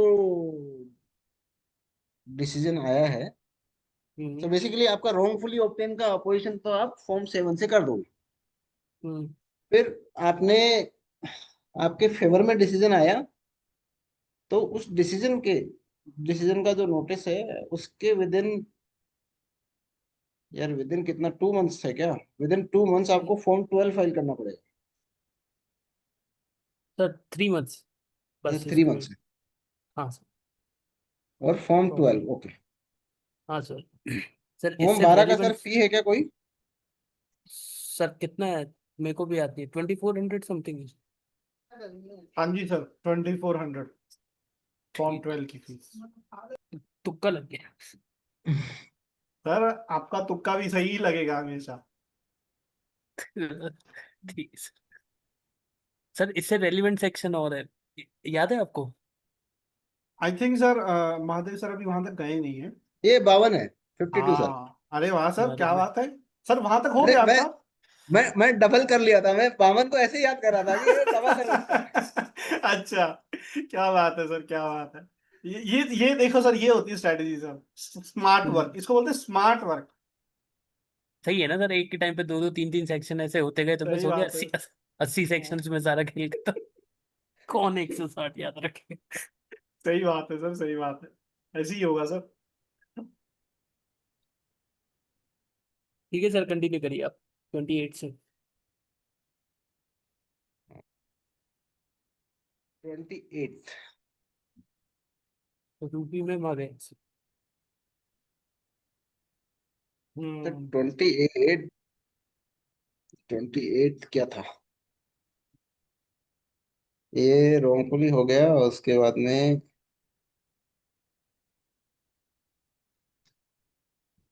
सर 28 तो मैं भूल गया उसका टाइटल। सर कुछ नहीं है, आप इन्वेंटर हो और आपको ऐड नहीं करा एप्लीकेशन में तो कैसे जाओगे? ओह, ऐसा, हाँ मिसिंग इन्वेंटर वाला है, करेक्ट करेक्ट सर। हाँ सो आई थिंक इसमें हाँ दो हैं, अभी याद आ गया मेरे को। फॉर्म नंबर भी 8 है इसका। हाँ। हाँ, यस तो सर। इसमें आपको मिसिंग इन्वेंटर जो है वो प्री ग्रांट आप ऐड करवा सकते हो। हम्म एप्लीकेंट आपको रिक्वेस्ट कर सकता है कंट्रोलर को, या आप इन्वेंटर जो मिसिंग इन्वेंटर है वो जाके एप्लीकेंट के साथ में करा सकता है, या कोई और भी पार्ट पर्सन करा सकता है with the proof. And then इसमें ये भी था कि हटवा भी सकते हो name of the inventor after grant with the same form, form 8। And form 8A था सर, वो इन्वेंटर सर्टिफिकेट का था पोस्ट ग्रांट। बहुत बढ़िया सर। सर कहाँ तक आप कर चुके हैं एक्चुअली में रिवीजन पहले? सर रिवीजन जो है वो मैं कि 51 तक याद किया था, ये 59 तक भी अटक जाता हूँ मैं, लेकिन 59 तक किया हुआ था। क्या बात है सर, करते हैं सर कंटिन्यू। लेकिन सर आपने 50% रिवीजन कर लिया 28 तक, बहुत बेहतरीन sir. And really Akhil sir, आपने जो क्वेश्चन पूछे लगभग सारा कंप्लीट कर लिया आपने उसमें प्रोविजंस, सब कुछ बहुत बढ़िया सर। नहीं नहीं, बढ़िया क्वेश्चन पूछे सर, वो बीच बीच में एकदम छुपा हुआ इन्फॉर्मेशन भी निकल के बाहर आया। सर वो हमारे शेर हैं सर इस बैच के, सबसे बड़े महारथी। हाँ नहीं ठीक है सर, मोमेंटम कंटिन्यू रखना। बिल्कुल सर। हम भी ट्राई करेंगे कंटिन्यू रखने का मोमेंटम तो। सर वो तो हो जाएगा सर, आपका मोमेंटम बहुत बढ़िया चल रहा है सर, बेहतरीन चल रहा है, नो डाउट। चलिए अब कंटिन्यू करते हैं रूबी मैम के साथ। रूबी मैम अभी सर करेंगे? लास्ट वाले बैच में भी थे ना महादेव सर? नहीं नहीं, अभी आए। अच्छा और अच्छा। नहीं अभी नहीं सबसे बड़ी बात सर, आई थिंक अभी 2 हफ्ते हुए हैं सर को आए हुए, और सर ने 2 हफ्ते में 59 सेक्शंस कवर किए हैं सर।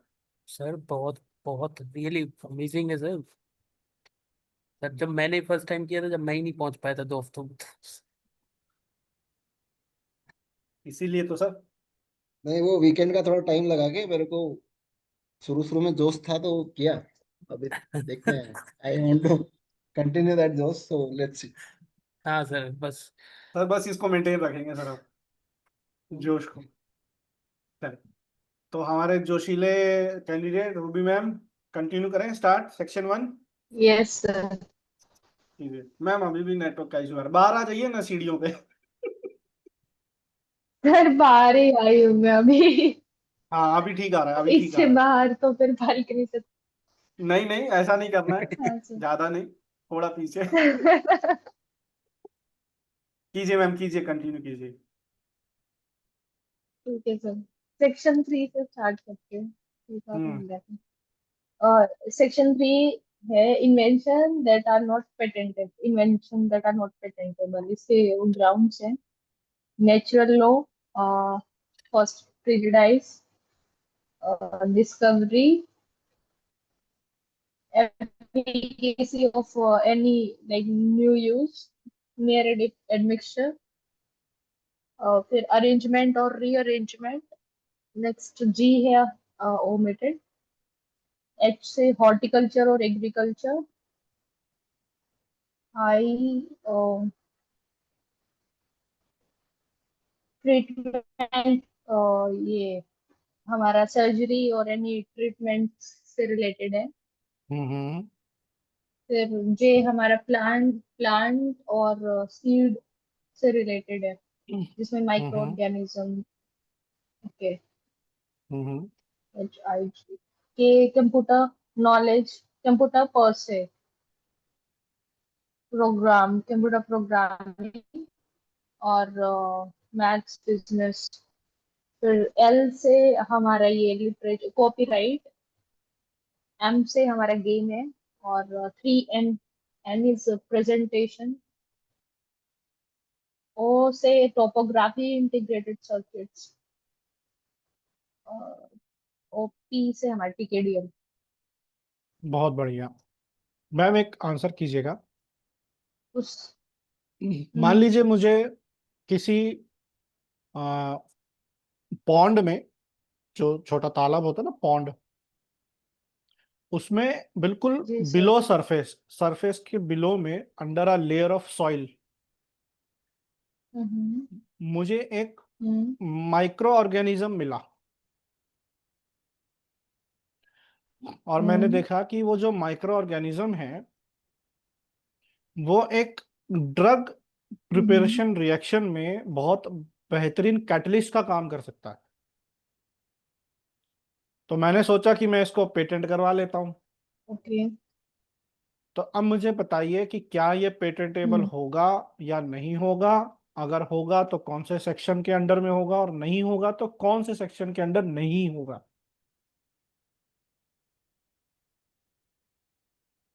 ओके, ये तो डिस्कवरी हुई ना सर, डिस्कवरी में नहीं होगा, ये 3C में। बहुत बढ़िया, क्योंकि सिर्फ डिस्कवरी है ना अगर जनरली। वो खुद से लैब मेड और जेनेटिकली मॉडिफाइड होता, तब हम करवा सकते थे, उसको पॉसिबल था। वो बुदापेस्ट ट्रीटी। हाँ बहुत बढ़िया। अगर उसी माइक्रो ऑर्गेनिज्म को मुझे पेटेंटेबल बनाना है तो मैं उसको हम्म। जेनेटिकली मॉडिफाइड कर सकता हूँ। Yes sir. बहुत बढ़िया मैम, जी कंटिन्यू कीजिए, अगला सेक्शन 4। और तो ये एटॉमिक एनर्जी। पेटेंटेबल नहीं है। ओके।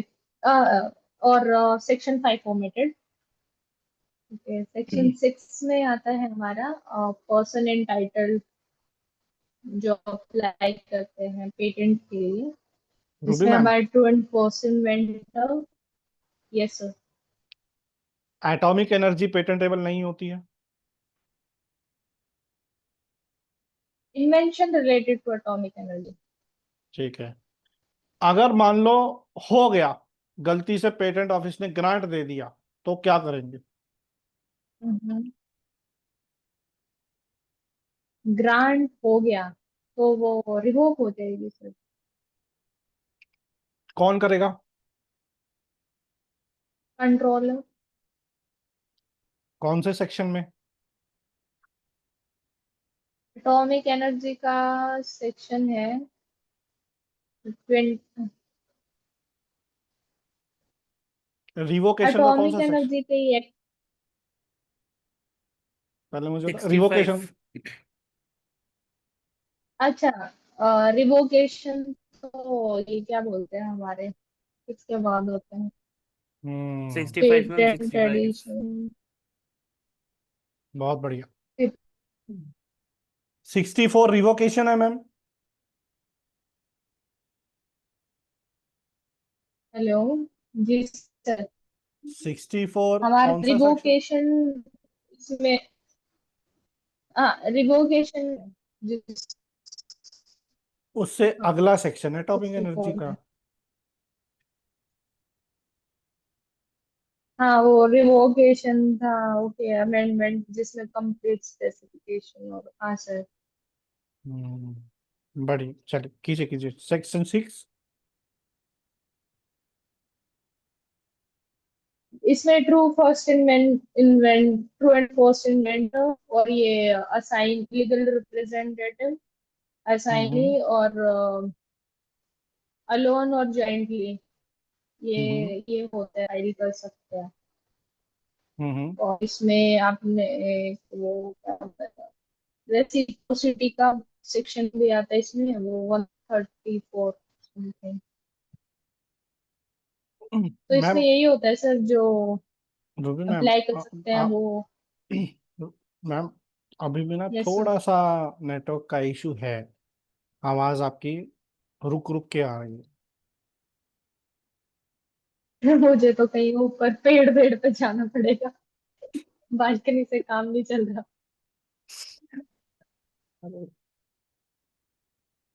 मैम, नेटवर्क वैसे सही आता है, मतलब इंटरनेट सही चलता है? सर इधर ऐसे ही, यहाँ 5G मेरे पास जियो का है, 5G एयरटेल का है और एक भी नहीं चलता। कोई भी नहीं चलता। मतलब कहीं कहीं पर्टिकुलर जैसे ऐसे हाथ ऊपर करके कहीं कॉर्नर में कहीं पे इधर उधर वहां आएगा, जहाँ आना है वहां नहीं आएगा, ऐसे आता है sir। आप हॉस्टल में रहते हैं क्या? हाँ सर। हमारे भी हॉस्टल में यही हाल होता था। हम बालकनी पे लटके होते थे साइड में बाहर, और हाथ सीधा लंबा करके अगर कोई झटका भी लग जाए तो फोन नीचे, ऐसी हालत होती थी हाँ हमारी। वही वही हो रहा है sir। वो सिग्नल नहीं आते, और बाहर जा नहीं सकते। चलो, तो हॉस्टल में चलो नहीं होगा। प्रॉब्लम तो है मैम नेटवर्क का। ऐसा है, कम है लाइक, पता नहीं। मैम, मेरे शाम को इवनिंग के आता है। टाइम पे आप बाहर होते हैं क्या?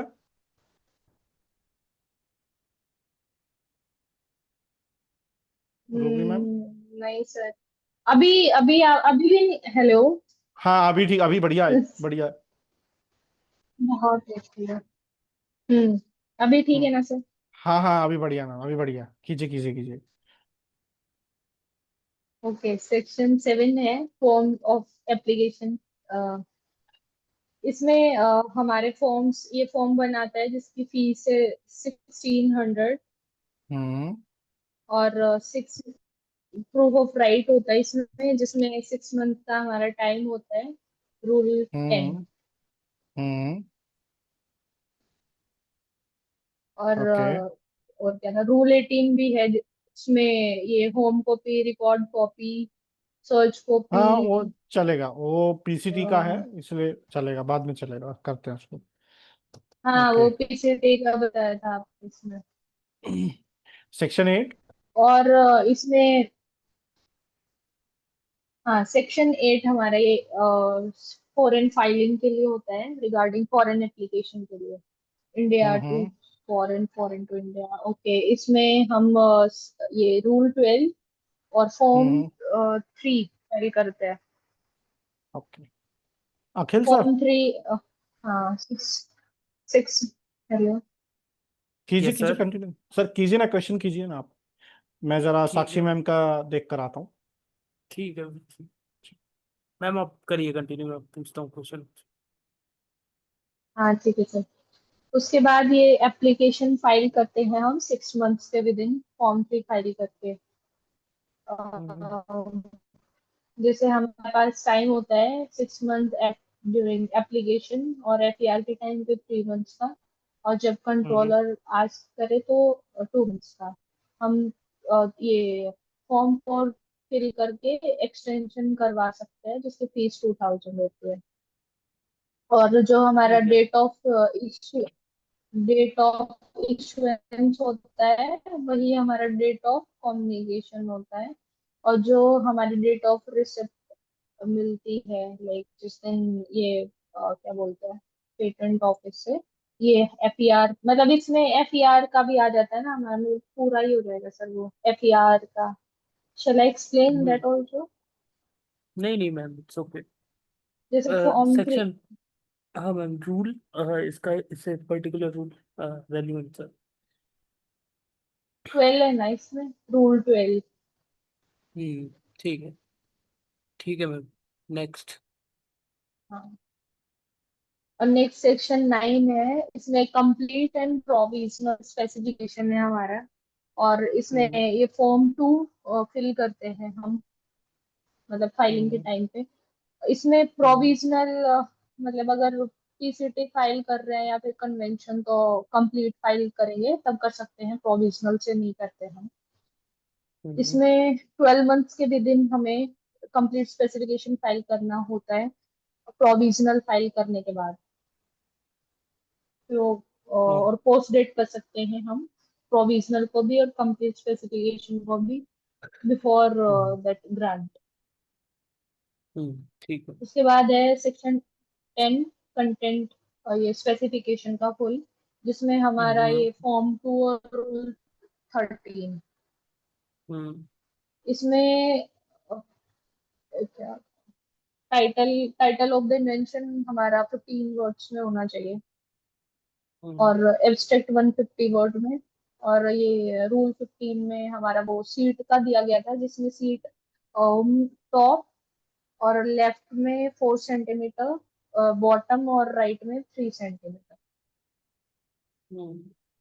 मैम ये बताइए, एक फॉर्म और लगता है, क्या बोलते हैं, इन इस इस सेक्शन में कौन सा फॉर्म है? फॉर्म 2 के साथ फॉर्म 2 फिल करते हैं हम। हम्म, रेफरेंस नंबर पूछ रहे क्या सर आप? नहीं मैम, वो इन्वेंटरशिप वाला। Form 5, form 5। हम्म, हाँ हाँ। हाँ फॉर्म 5 फिल करते हैं, जिसमें हमारे इन्वेंटर्स की डिटेल दी होती है, फॉर्म ऑफ इन्वेंटर्स। अच्छा मैम, कितने क्या टाइम लाइन है उसका?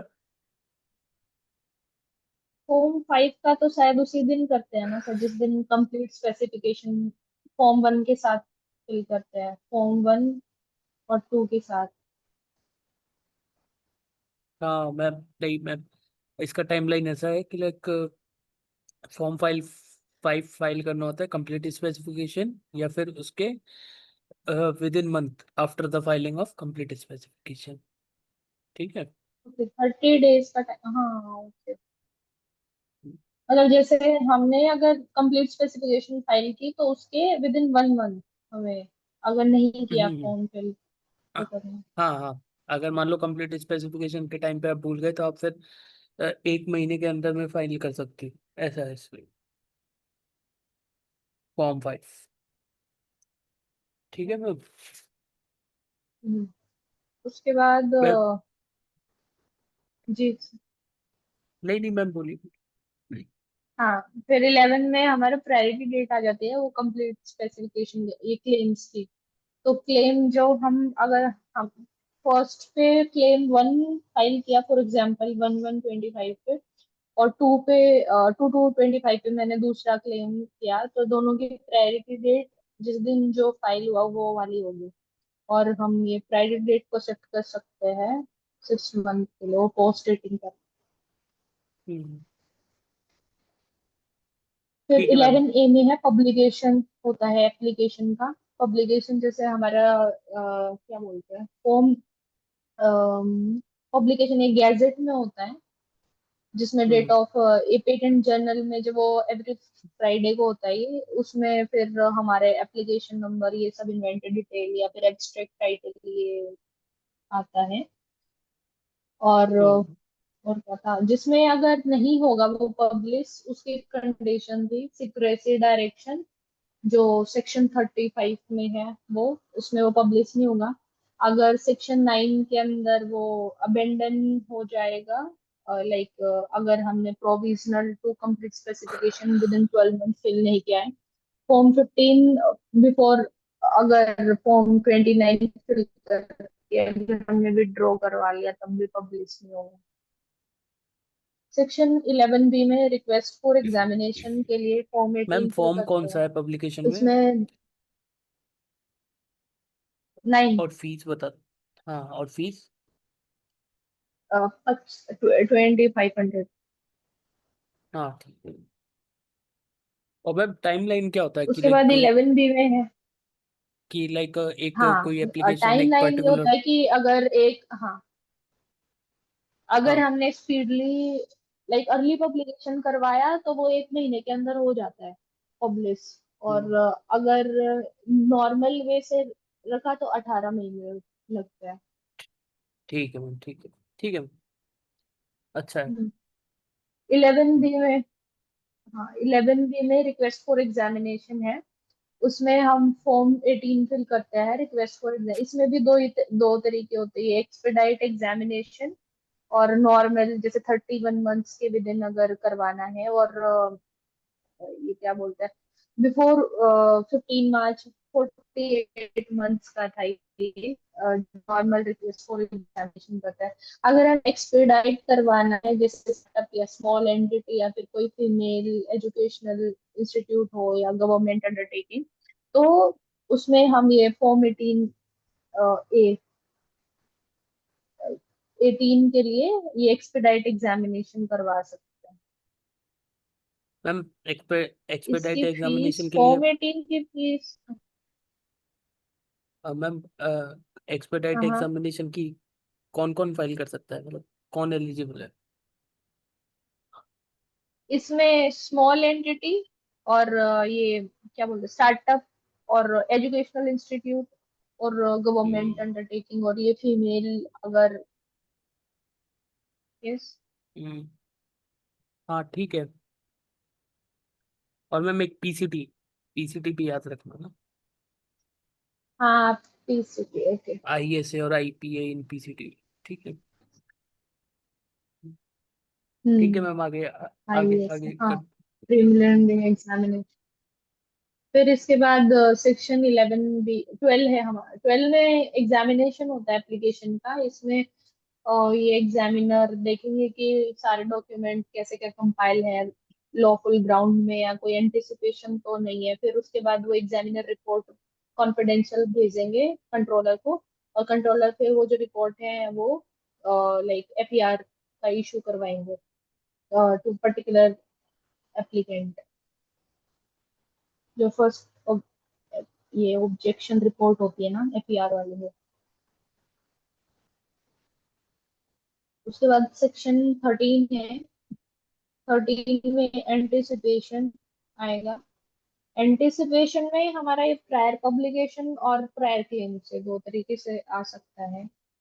रूल 28 है इसमें। फिर 14 में वो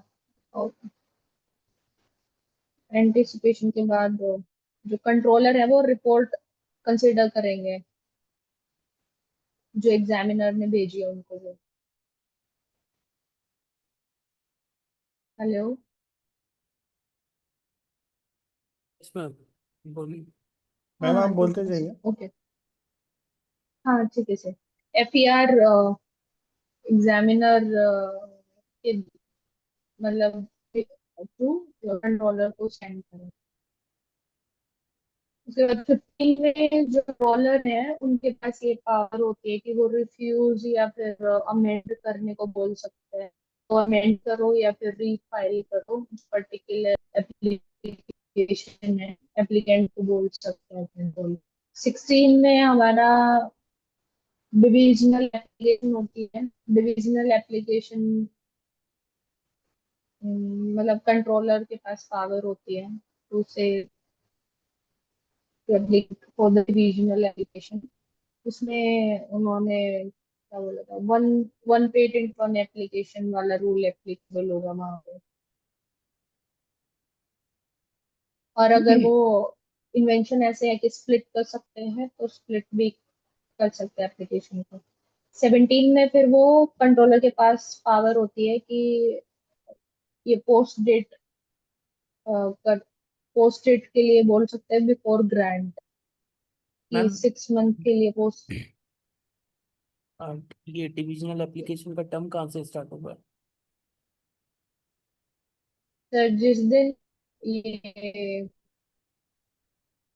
स्टार्टिंग से ही होगा सर जो रीजनल एप्लीकेशन प्रायोरिटी डेट वाली है सेम होगी।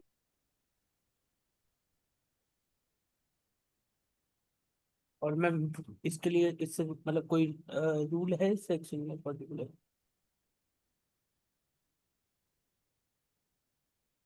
तो एप्लीकेशन वाला 24 वाला है सर इसमें 24 B का है इसमें। ठीक है मैम। ठीक है मैम एफ ई कंप्लीटेड हो आर गया। वाला। हाँ 24 B। हाँ मैम सेक्शन 24 17 भी में है। हमारे पोस्ट रेटिंग का है। हाँ इसमें 24 B है।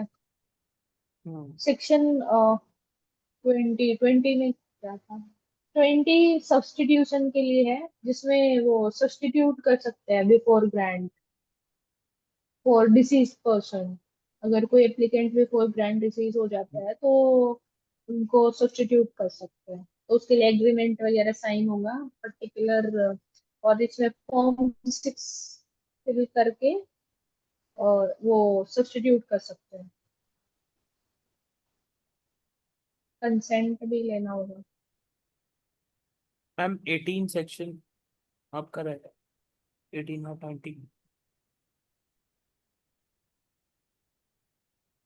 हाँ 18 तो वो है ना सर ये कंट्रोलर के पास पावर होती है ये एंटिसिपेशन वाली एंटिसिपेशन की। और ये 19 में हमारा पोटेंशियल इंफ्रिंजमेंट होता है कि डिफरेंस डाल सकते हैं हम पर्टिकुलर अगर पेटेंट है पेटेंट टू एप्लीकेशन तो हमें क्या पड़ेगा रेफरेंस डालना पड़ेगा क्लेम्स में।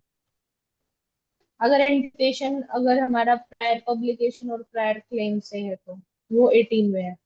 मतलब खाली एप्लीकेशन का देखें और अगर हम ये पेटेंट टू एप्लीकेशन देखें तो वो हमारा पोटेंशियल इन्फ्रिंजमेंट में आएगा।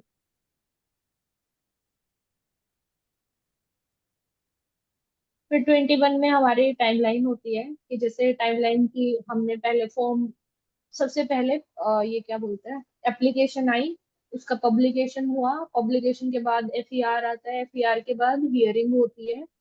हियरिंग के बाद कोई अगर वापिस से रिटर्न स्टेटमेंट वगैरह होती है वो आती है और उसके बाद ग्रांट होता है। तो इन सब की वो टाइमलाइन भी होती है कि एप्लीकेशन हुआ 9 ये पब्लिकेशन हुआ या तो नॉर्मल 18 मंथ्स या फिर 1 मंथ के दिन में फिर एफईआर वो 6 मंथ का हमें रिप्लाई देना होता है जब एफईआर शुरू होता है। पब्लिकेशन टू एफईआर नॉर्मल हमारा 31 मंथ में होता है। हियरिंग का रिप्लाई देना होता है हमें और उसके बाद ग्रांट होता है।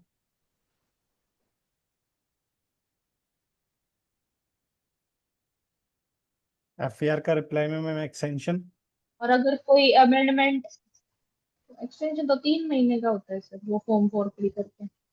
फीस फीस इसमें फॉर्म 4 की 480 समथिंग है क्या सर? इसके फीस नहीं कटने थे, 480 है क्या? किल सर 1000 रुपीज, हाँ 1000 1000। रुपीज पर मंथ है। इन विच केस ये रिप्लाई करने के लिए इसमें but in which case 1000 rupees लगेगी अगर आपने फॉर्म 18 फाइल किया है पहले। ओके। अगर फॉर्म 18 फाइल हुआ था और अब आप एक्सटेंशन ले रहे हो तो 1000 रुपीज लगेगी। बट अगर 18A फाइल हुआ था तो 2000 रुपीज एक्सटेंशन की फीस लगेगी। अच्छा, वही फॉर्म वाला हिसाब हो गया इसमें भी, जो डबल हो जाती है फीस, 4000। एग्जैक्टली। ठीक। क्लियर है रूबी मैम? जी सर। मैम आप अभी नोट्स तो नहीं होंगे आपके पास? नहीं सर, अभी पेन पेपर लेके मैं लिख रही हूँ ऊपर ये जो जो मेरे को हम्म मिल रहा है। तो ये जो एडिशनल इंफॉर्मेशन है लिखते जाइएगा, आप अपने नोट्स में लिख लीजिएगा। हम्म, मैम शाम के 7:30 7 बजे के आसपास ठीक है सर। बाहर होते हैं क्या आप हॉस्टल से? हाँ सर। ठीक है, मैं अभी 2 से 3 दिन में ना एक मतलब अनाउंस करूंगा तब। अभी मैं थोड़ा सा मेरा शेड्यूल जो है मैं उसको मैनेज कर रहा हूँ, ताकि शाम को ना हम एक टाइम डिसाइड करेंगे 7 या 7:30 बजे हम रिवीजन सेशंस रखेंगे उस दिन। जो रिवीजन ग्रुप था ना अपना है जो, उसमें वो रिवीजन्स होंगे। Yes sir. ठीक है। हाँ ठीक है सर। तो पर्टिकुलरली जिस दिन जिसका मैं रिवीजन बोलूंगा उस दिन हम उसका रिवीजन करेंगे। जैसे मान लीजिए मैंने आपको बोला कि मैम आपका फ्राइडे को रिवीजन है, तो आपको आना है और फ्राइडे को आपका रिवीजन होगा, ठीक है आपको सर। कंप्लीट रिवीजन करना है। ठीक है मैम, मैं शेड्यूल बनाऊंगा ये सबका, मैं अभी अनाउंस करूंगा उस चीज़ को। अभी मैं तो अभी इसलिए नहीं किया हूँ, मेरा मैनेज नहीं हुआ अभी टाइम कि, है ना, तो फिर करेंगे हम ये चीज़। ठीक है सर। रिवीजन कंटिन्यू करेंगे वहाँ पर। अभी कर रहे हैं अभी आप कंटिन्यू, और ओके सर। कीजिए कीजिए, रुकिए मत हाँ अभी। सर, मेरे को कोई दिक्कत नहीं है, मेरे हाँ को हाँ, तो। हाँ। कीजिए कीजिए कीजिए। सेक्शन 25 में हमारे अब सेक्शन 25 में अपोजिशन ऑफ पेटेंट आता है, जिसमें प्री ग्रांट और पोस्ट ग्रांट अपोजिशन है। प्री ग्रांट में हम्म हमारा ये फॉर्म 7A और 4000 फीस और 51 या 55, 55 1 क्या था सर, मतलब ध्यान में 50 55 रूल था ना सर, 51 55 55 1। और 55A। इसमें इसके ग्राउंड्स हैं। हाँ, 55 जी जी है, अखिल सर, इसमें अगर ग्राउंड्स हैं आप हमारे। जाना चाहते हैं लीव कर सकते हैं। रॉ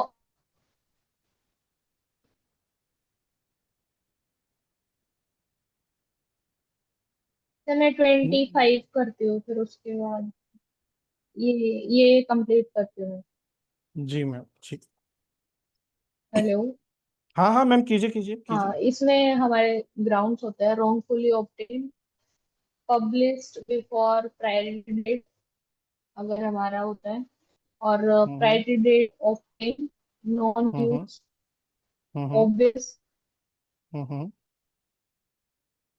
सेक्शन 3 और 4 क्लैरिटी, बेस्ट मेथड वाला, नेट हम्म होगी। हम्म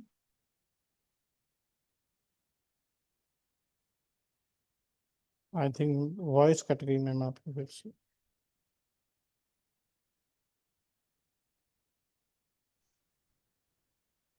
हेलो। बीच में चली गई थी। हम्म कन्वेंशन, यस सर।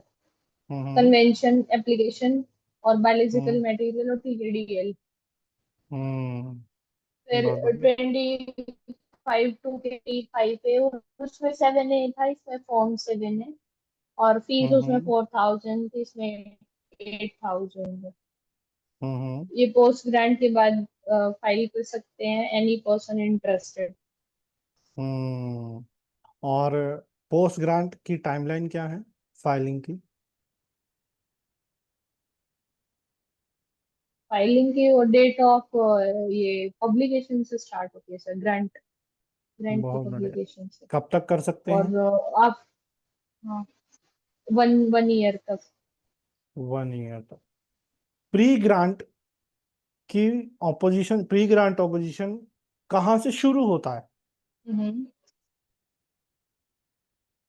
कहाँ से स्टार्ट? पब्लिकेशन से। हाँ पब्लिकेशन से।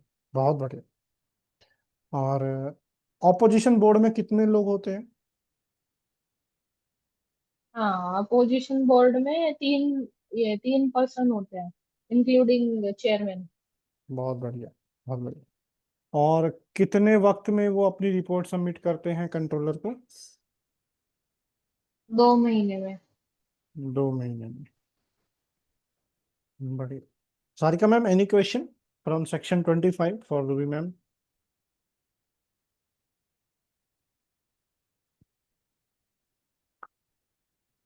अच्छा, कोई बात नहीं। सर अभी यहीं पे रोकते हैं, जी फिर जी बाद मैम, जी में जब रिवीजन जी। होगा तब स्टार्ट करते हैं। श्योर श्योर जी श्योर। सर। जी, आप चाहें तो लीव कर सकते ओके हैं। Sir, thank you. जी थैंक यू। जी सारिका मैम। करना है रिवीजन सर? आप करना चाहते हैं अभी?